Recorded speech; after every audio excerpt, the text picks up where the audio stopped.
Hello dear students, नमस्कार। आज class में सभी छात्र छात्राओं को एवं प्यारे रसगुल्लों को मैं दिल से स्वागत करता हूं। पिछले क्लास में आपको जैव प्रक्रम एवं पोषण से कुछ टॉपिक के बारे में आपके साथ चर्चा किया था और इस क्लास में भी आपको हम बताएंगे कि परपोषण के प्रकार के बारे में जो वहाँ पे छोड़े थे उसी को आगे कंटिन्यू करते हुए बताएंगे कि मृतजीवी परपोषण किसे कहते हैं, परजीवी परपोषण किसे कहते हैं और प्राणी समपोषी परपोषण किसे कहते हैं। इसके साथ साथ वो भी बताएंगे कि मृतजीवी पौधा कौन होता है और परजीवी पौधा कौन होता है। इन सारी चीज़ों के साथ आते हैं, सारी चीज़ को बहुत ही आसान शब्दों में समझना। तो आपसे एक ही रिक्वेस्ट है कि वीडियो को आखिर तक जरूर देखिएगा। आइए अब समझते हैं। ठीक है, सबसे पहले मृतजीवी मतलब नाम से ही पता चल रहा है कि इसमें जो जीव है सड़े गले या अवशिष्ट पदार्थों से अपना भोजन या पोषण प्राप्त करेगा, उसी को मृतजीवी पोषण कहेंगे और उसी जीव को मृतजीवी जीव बोलेंगे। आइए समझते हैं।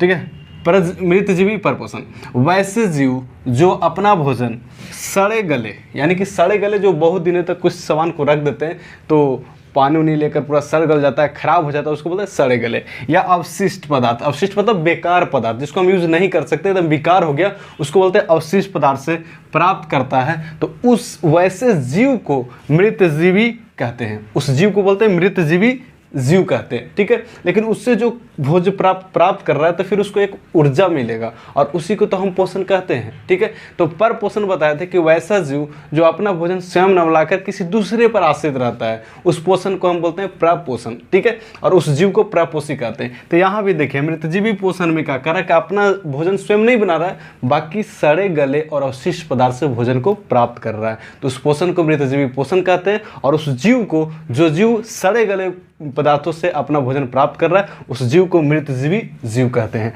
जैसे एग्जांपल में जीवाणु हो गया, विषाणु हो गया, कवक हुआ और प्रोटोजोआ। ठीक है, प्रोटोजोआ बेकार चीज़ें मतलब सड़े गले हो गए हैं। ठीक है, अवशिष्ट पदार्थ हो गए जिससे अगर भोजन कोई प्राप्त करेगा तो उसे मृतजीवी परपोषण कहेंगे। आगे आइए समझते हैं। मृतजीवी को अपघटनकर्ता भी कहते हैं। मृतजीवी जीव जो होता है उसको हम अपघटनकर्ता भी कहते हैं, इसको आप नोट में लिख लीजिएगा। आगे देखिए परजीवी परपोषण। परजीवी पोषण वैसा जीव जो अपना भोजन दूसरे जीवों से प्राप्त करता है, यानी कि प्रपोषण है मतलब सर उसमें तो पूरा क्लियर है कि जीव अपना भोजन स्वयं नहीं बनाएगा, दूसरे जीव पर आश्रित रहेगा, ये तो आपको पूरा क्लियर होगा। तो परजीवी परपोषण किसको कहेंगे? वैसा जीव जो अपना भोजन स्वयं न बनाकर दूसरे जीवों से प्राप्त करेगा और साथ ही साथ आइए समझते हैं, साथ ही साथ उसके बाद कह रहा है कि उसके बदले में उसे नुकसान भी पहुंचाएगा। मतलब ये तो बड़ा सा डेंजरस है। पहला तो उससे भोजन भी प्राप्त कर रहा है, उसके साथ साथ उसको नुकसान भी पहुंचा रहा है, उसको बोलेंगे परजीवी पोषण। ठीक है, उस जीव को परजीवी कहेंगे और जिससे वो भोजन प्राप्त कर रहा है उसको परजीवी पोषण परपोषण कहेंगे।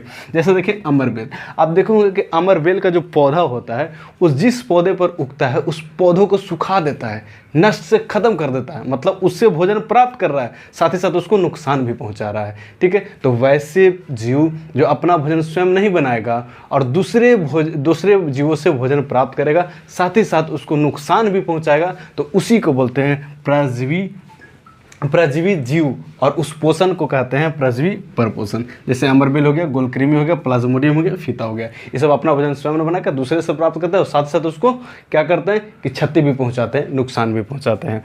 आगे देखिए प्राणी समपोषण। प्राणी समपोषण होता है कि वैसा जीव जो अपना भोजन स्वयं न बनाकर किसी दूसरे जीवों से ठोस और तरल के रूप में पदार्थ करते हैं, तरल और ठोस पदार्थ के रूप में प्राप्त करते हैं, तो उसे प्राणी समपोषी जीव कहते हैं, तथा उससे जो भोज्य पदार्थ प्राप्त कर रहे हैं उसी को प्राणी समपोषी परपोषण कहते हैं। आई होप आपको समझ में आया होगा। प्राणी समपोषण में हमें मानव आ जाता है, मेंढक आ जाता है। मानव भी तरल के रूप में, कहीं से ठोस के रूप में भोज्य पदार्थ प्राप्त करता है, खुद तो ये बनाता नहीं है, दूसरी चीज़ों से प्राप्त करता है। जैसे अगर हम बाजार से सब्जियां ना लाएं तो हम क्या सब्जी बना पाएंगे? नहीं बना पाएंगे। वो सब्जियां कहाँ से आ रहे हैं? पेड़ पौधे से आ रहे हैं, कहीं पौधे से आ रहे हैं। ठीक है, तभी हम बना पा रहे हैं। तो ये सब चीज़ जो है मानव भी है, मेंढक भी है, खुद अपना भोजन न बनाकर दूसरे पर आश्रित रहता है और हम लोग कहीं तो ठोस रूप में या फिर तरल रूप में भोज्य पदार्थ को प्रदान करते हैं, प्राप्त करते हैं, उसी को हम बोलते हैं प्राणी परपोषण। तो आई होप आपको मृतजीवी, परजीवी और प्राणी समपोषण समझ में आया होगा। अब बताते हैं आपको कि मृतजीवी पौधा और परजीवी पौधा किसे कहते हैं। इसी से समझते हैं पौधे में पोषण।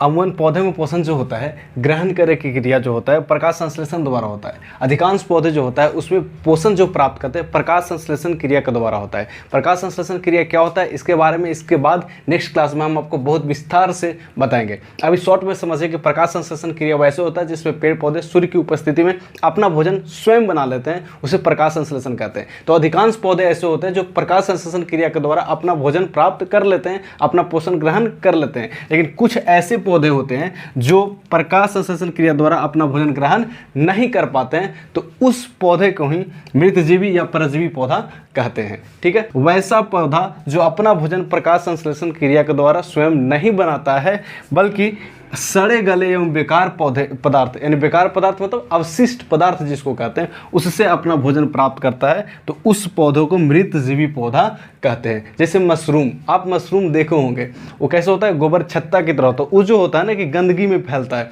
और जो सड़े गले चीज़ रहता है ना वहाँ पे उसको उत्पन्न होता है। या फिर गांव देहात में देखोगे वाइट की तरह एक छत्ता होता है जिसको हम लोग सांप वाला छत्ता कहते हैं। वो भी क्या होता है कि सड़े गले से प्राप्त करता है अपना भोजन। ठीक है, तो आपको समझ में आ रहा होगा, मशरूम या गोबर छत्ता है ना, ये सड़े गले अवशिष्ट पदार्थों से अपना भोजन प्राप्त करके विकसित करते हैं। तो वैसे पौधा जो अपना भोजन प्रकाश संश्लेषण क्रिया द्वारा नहीं बनाते और नहीं बना के सड़े गले और बेकार पदार्थों से भोजन प्राप्त करते हैं, तो ऐसे पौधे का हम बोलते हैं क्या, तो मृतजीवी पौधा। आगे देखिए परजीवी पौधा, वैसे पौधा जो अपना भोजन स्वयं नहीं बनाता है। स्वयं नहीं बनाने का मतलब प्रकाश संश्लेषण क्रिया द्वारा अपना भोजन स्वयं नहीं बनाता है, बल्कि दूसरे पौधे से अपना भोजन प्राप्त करता है, और प्राप्त करता ही है उसके साथ, और उसके बदले उसे नुकसान भी पहुंचाता है। यानी कि उससे अपना पोषण भी प्राप्त कर रहा है और साथ साथ उसको नुकसान पहुंचाता है। नुकसान पहुंचाने का मतलब क्या है कि उसे सुखा देता है, जो भी पोषण न्यूट्रिशन वो लेता है वो सब ग्रहण कर लेता है और फिर उसको सुखा देता है। जैसे अमरबेल के जहाँ पे आप देखेंगे कि अमरबेल का पेड़ लगा हुआ रहता है, तो उसके नीचे जो भी चीज़ रहेंगे उससे जितने भी सड़े गले चीज़ें रहता है या जिससे वो भोजन प्राप्त करता है उसको सुखा देता है। सुखा देने का मतलब उसका जितना भी न्यूट्रिशन है ये अपना ऑब्जर्व कर लेता है, और जिसके कारण वो जो पेड़ पौधे हैं जिस पे ये उगता है अमरबेल, वो सूख जाता है। यानी कि वैसे पौधे जो भोजन प्राप्त करेगा दूसरे से, लेकिन उसके बदले उसको नुकसान भी पहुँचाएगा, उसको हम बोलते हैं परजीवी पौधा। आई होप आपको समझ में आया होगा। इस क्लास में इतना ही, मिलते हैं नेक्स्ट क्लास में हम आपको बहुत इंपॉर्टेंट चीज़ बताएंगे जो बायोलॉजी में पहला लेसन के लिए इंपॉर्टेंट है, जो हमेशा पूछता है प्रकाश संश्लेषण किससे कहते हैं, उसके लिए क्या क्या आवश्यक कारक हैं, उन सभी चीज़ों के बारे में डिटेल से चर्चा करेंगे। तो इस वीडियो में इतना ही। अगर अभी तक वीडियो को लाइक नहीं किया तो लाइक जरूर कर दीजिएगा, चैनल पर पहली बार तो चैनल को सब्सक्राइब कर लीजिएगा। मिलते हैं आपसे नेक्स्ट क्लास में, तब तक के लिए जहाँ भी रहिए खुश रहिए, स्वस्थ रहिए, मन लगा कर पढ़ाई कीजिए, अपने से बड़ों को सम्मान कीजिए, माता पिता का काम सहयोग जरूर कीजिए। All the best, thank you.